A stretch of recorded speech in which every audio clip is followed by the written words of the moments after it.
All right, so now we're going to take images and kind of make it a little bit more, or extend it a little bit more of our knowledge base on how to use them.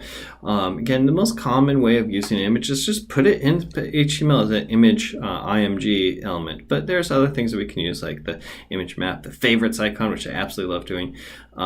Sprites, please don't use sprites. And also we'll get into other aspects of this. So image map, that's a kind of cool little thing. Sometimes you see a picture and if you click on different parts of it, it's going to do different things, and this is how to do it. It's a nice little thing where you say, okay, I'm going to have an image. I'm going to say, let's set the source to this picture. So this is a whole picture right here, fishing boat in this case, okay? And I'm going to say use map pound boat. We'll talk about this pound, but this, well, we talked about this pound. This goes to the ID of boat. So this boat, this has to correspond directly to here. The name actually doesn't correspond. It's the ID, okay? Which is kind of weird, but this should correspond. The name usually will correspond to the ID. It's kind of weird that you have a name. I think you can get away without the name element or name attribute here.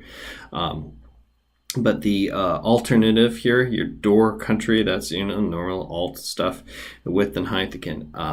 You know, let me just get into this right now. We really try and avoid, I try and avoid using width and specifying width and height, because you have to explicitly know how many pixels your picture is. And frankly, your browser already knows when it loads up the picture. So if you just want to scale down the image, specify how much width or how much height you want to scale it down by, percent or number of pixels, and the browser will set the other side. So if you're trying to scale it down so it's less wide, then specify it less wide and it'll proportionally set the height to the appropriate set. If you're trying to specify it so it's only so tall, then set the height and the width will fix itself. If you set both, you'll take a picture that might be like that and make it like skewed or something weird like that. And it'll just stretch things out in a weird way or make somebody look fat or skinny when they shouldn't be. It's not good. Avoid that, okay? So just use height or width for any of your HTML from here out. Even if the book specifies both, just go ahead and just do one. It's weird. It shouldn't be done that way. But anyway, so this map, this instead of embedding the image within this map area, which I would have liked them to do. This is not an HTML5 thing. This predates HTML5. So it's an element that's set up outside. This isn't actually displayed or done anything with unless it's linked to the image from the image, like this with the use map, the use map ID here. Okay, so this links it back to this. This doesn't get displayed otherwise at all. If you don't link it back, this has nothing to do with your page. It's just showing up and hidden, or written out there and hidden. So again, both the name and the ID probably should be the same. I really think you can get away without the name, but it helps to kind of figure out what you're doing. And this says, okay, we'll link for the shape of a rectangle in an area of 24 by 88 by 188 to 339 by 283. Go ahead and click, when they click on that little rectangle, go ahead and go to this web page. Okay, and if I want to make this area another area, I'd have to figure out what these pixels are, and I would set another area. And again, this is a self-closing tag without the actual self-closing. I would put a / here with this after a space. But regardless, I can set up an area, and it doesn't have to be a rectangle. There could be a couple other things. I think circle. There's a polygon one or something similar like that. Just look it up. Look up map area. It'll give you plenty of examples. And also note that your pixel, when you get into image graphics and image screen printing or displays, 0, 0 could be either up here or up here typically, and there's really, it can be either or, and depending on the system, you never know. Okay, well, you know, but there's not a consistency across the board with respect to computers and displaying graphics on the screen. So in this case, 0, 0 is up here on the top left, and you increase in the Y direction that way, and you increase in the X direction that way. So 24 by 188 is kind of, 24 over 188 down. This goes down to 339, what is it, and 283. Okay, so that specifies this area right here as a rectangle. Again, you can do a circle, you can do multiple maps in here and have, when I click on these screen here, it goes to like maybe Audubon Institute or something like that. When I click on this water area here, it goes to something else. When I click on the sky, it maybe goes to like NASA. I don't know. You can do a whole bunch of things with the image maps. They're pretty fun. Okay. Another one that I absolutely love doing is favorites icons, and this is one of your assignments.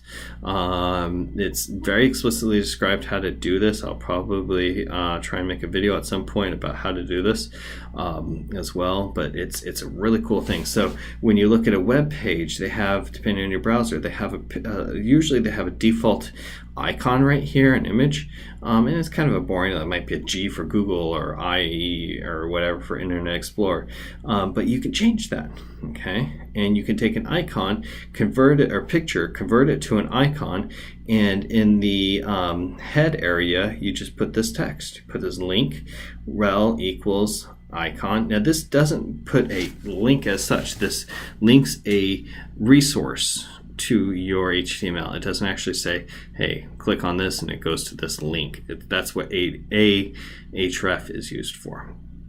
Okay, and you have to specify it as an icon, as image x icon. Just use the same format. The file name is usually fav icon, that's favorite icon. It doesn't have to be the same file name, but it's a pretty common thing. Like when you go and convert this on one of the many web pages I talk about on in the assignments, you will see it by default a lot of times wants to create as a favorite icon. Your original picture, when you're converting it, has to be square.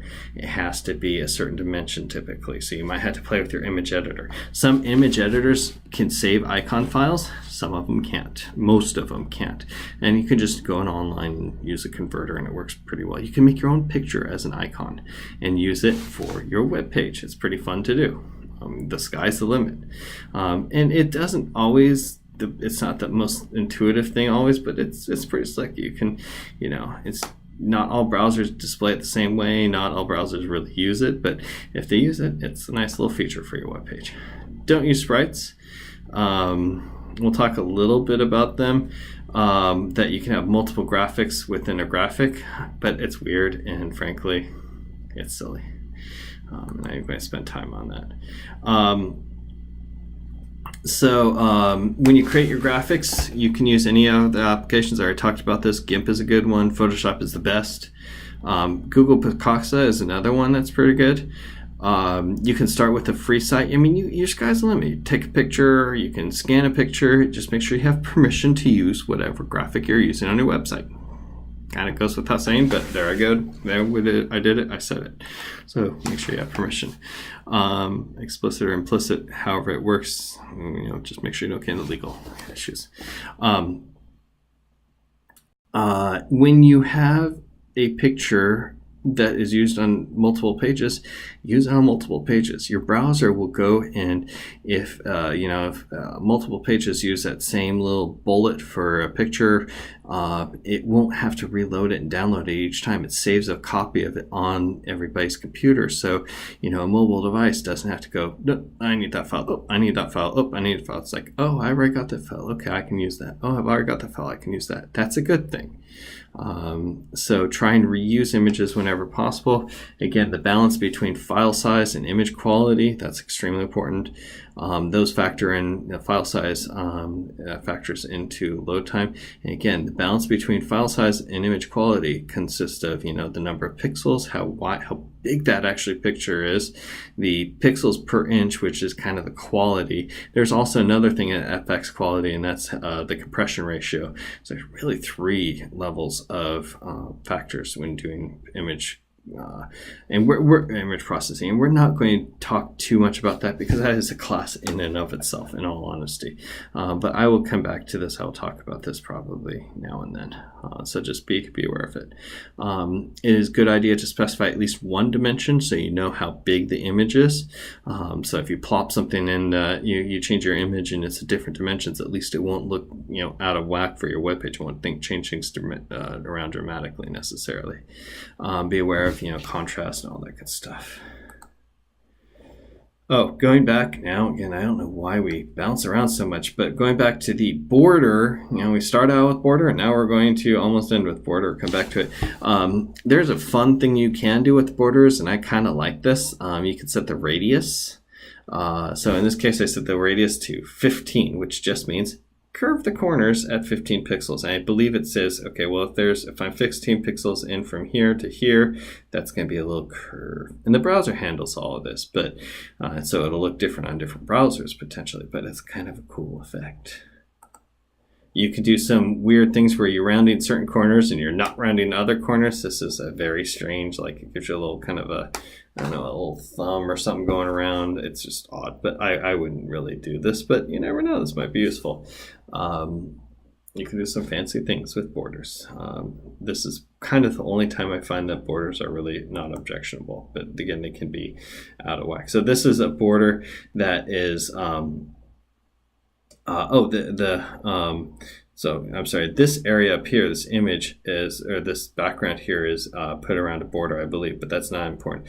What we're doing also here, and this is something you're going to start doing on your web pages, I believe just for this chapter, is we're putting a box shadow around the whole page. So we use this div ID equals wrapper just before and closing it after body. Okay, we put that, we dived the body. We put a body within a div.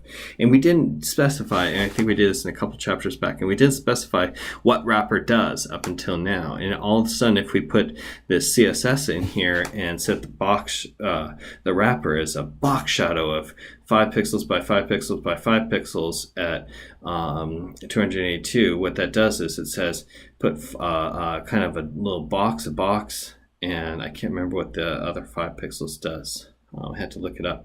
And then colorize the box. So it gives me this little drop shadow effect where it looks like it's kind of sticking out from the page in this case. Or you can unstick it out. There's ways to recess it in the page.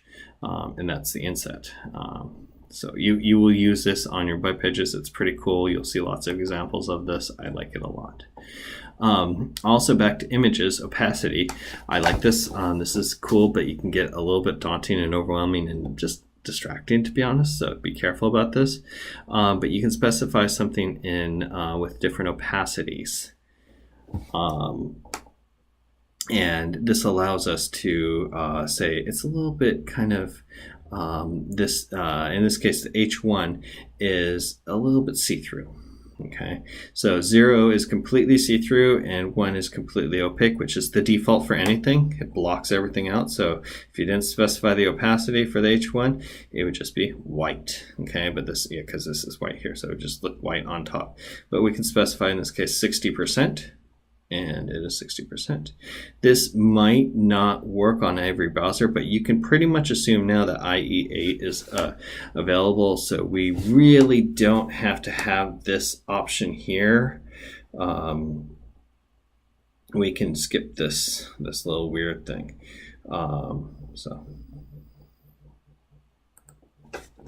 And then RGBA color. Let's see.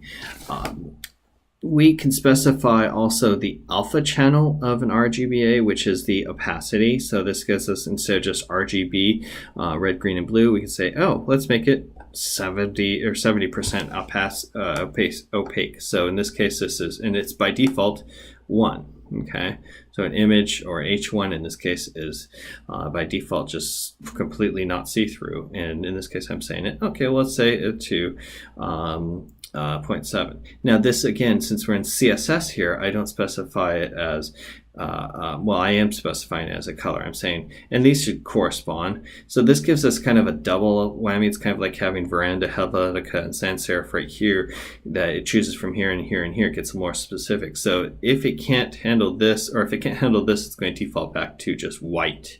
But if it can do RGB, if your RGBA, if your browser can handle this attribute, CSS attribute, it'll give it white with a little bit of opacity, which is kind of cool.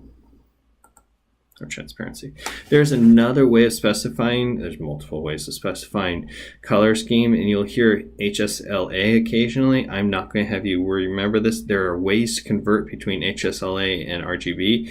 RGB is just the most intuitive way we can find, but HSLA has advantages and disadvantages. We specify the hue, saturation, and light, and then the alpha works exactly the same, but it's very confusing. Instead of a color grid, you have a color wheel and blah blah blah. It's just odd. Now the gradients thing, this becomes, I really don't want you to see do gradients, but we can kind of assume that most modern browsers work, but the problem is gradients are very browser dependent and kind of look terrible anyway. So I just want you to be aware that you can do this. These are the code, and you can highlight this and put it into your web page. This gives you a gradient from this, for this background of this page, from red to blue in this case. So we're going yeah, I can't see how. Oh no, this is this one right here. This is going from red to blue, red to blue, red to blue, red to blue. So it would go from white to some weird, I don't know what color that is. So, and I'm not going to talk much about gradients because I just don't feel that that's really useful. But a lot of times with these really fancy properties, since it's not been standardized, it can be specified for each individual browser, but it's not preferable to do it that way. And that's it for this chapter. There's a whole bunch of stuff we talked about with CSS and all stuff. We're kind of just, again, it's one of those things. You will only get this by doing it. I'm going, do all these lectures, but you really, really, really, really are best just to dive in, do all of the assignments, and you'll get it. It really will start sinking in. It's just hard at first. And I'm not going to tell you it's not hard. The stuff is tricky, but it does get better as you get going, I promise. So, all right, we will see you for the next chapter, chapter 5. Thank you much.